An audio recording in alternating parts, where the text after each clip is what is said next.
પ્રકરણ 3 આયોજનના એમસીક્યુ આપણે હવે જોઈએ. સૌપ્રથમ સંચાલનનું સર્વપ્રથમ કાર્ય કયું છે? અહીંયા વિકલ્પો આપેલ છે, જોઈ શકો છો. તો સાચો જવાબ છે સંચાલનનું સર્વપ્રથમ કાર્ય આયોજન છે. નેક્સ્ટ ક્વેશ્ચન પર જઈએ. આયોજનને કોની સાથે સંબંધ છે? ભૂતકાળ, વર્તમાન, ઉત્પાદન, ભવિષ્ય. જવાબ નક્કી કરો. તો સાચો જવાબ છે આયોજનને ભવિષ્ય સાથે સંબંધ છે. Next question. આયોજનની વિધિનો પ્રથમ તબક્કો કયો છે? વિકલ્પ અહીંયા આપેલા છે. સાચો વિકલ્પ નક્કી કરો.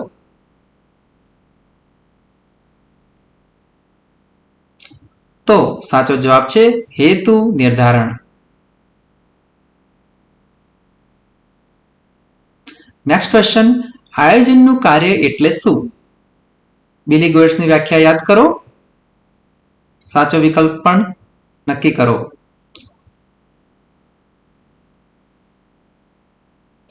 તો સાચો જવાબ છે આયોજનનું કાર્ય એટલે પસંદગીનું કાર્ય.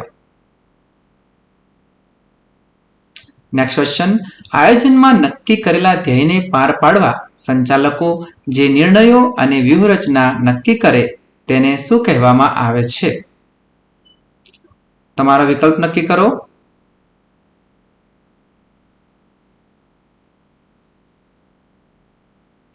તો સાચો જવાબ છે નીતિ. Next question. સફળ આયોજન માટેની પૂર્વ શરત કઈ છે? સફળ આયોજન માટેની પૂર્વ શરત કઈ છે? તો તમારો જવાબ નક્કી કરો.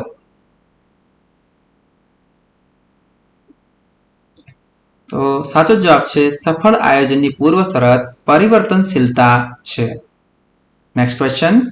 આયોજનની પ્રક્રિયાનો અંતિમ તબક્કો કયો છે? વિકલ્પ આપેલા છે. તમારો જવાબ નક્કી કરો.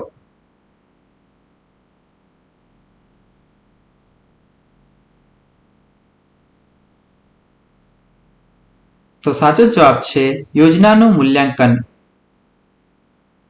Next question.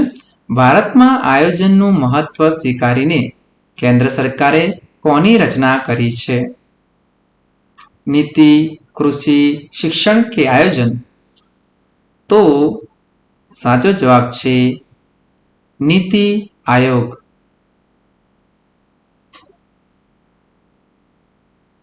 Next question. કાર્યક્રમને પાર પાડવાની વ્યવસ્થાને શું કહેવામાં આવે છે? કાર્યક્રમને પાર પાડવાની વાત છે.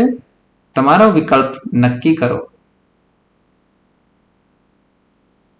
સાચો જવાબ છે કાર્યને પાર પાડવાને નીતિને પદ્ધતિ કહેવામાં આવે છે.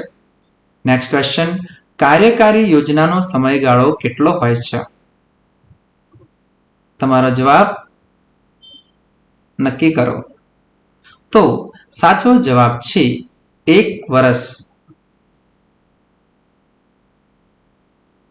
નેક્સ્ટ ક્વેશ્ચન છે આયોજનના ઘટકો કયા કયા છે?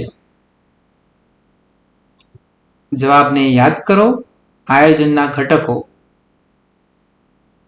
તો સાચો જવાબ છે આયોજનના ઘટકો 7 છે, જેમ કે હેતુઓ, નીતિ, નિયમો, કાર્યક્રમ, પદ્ધતિ, અંદાજપત્ર. Next question. એકમનું જીવન ધ્યેય નક્કી કરતી યોજના કઈ છે? એકમના જીવન ધ્યેયની વાત કરી છે. નક્કી કરતી યોજના કઈ છે? સાચો જવાબ છે વ્યૂહાત્મક યોજના એકમનું જીવન ધ્યેય નક્કી કરે છે. Next question. કયા પ્રકારના નિર્ણયો માટે કાયમી યોજના તૈયાર કરવામાં આવે છે? કયા પ્રકારની યોજના માટે? તો જવાબ નક્કી કરો. તો રોજબરોજના નિર્ણયો માટે કાયમી યોજના તૈયાર કરવામાં આવે છે. Thanks for watching.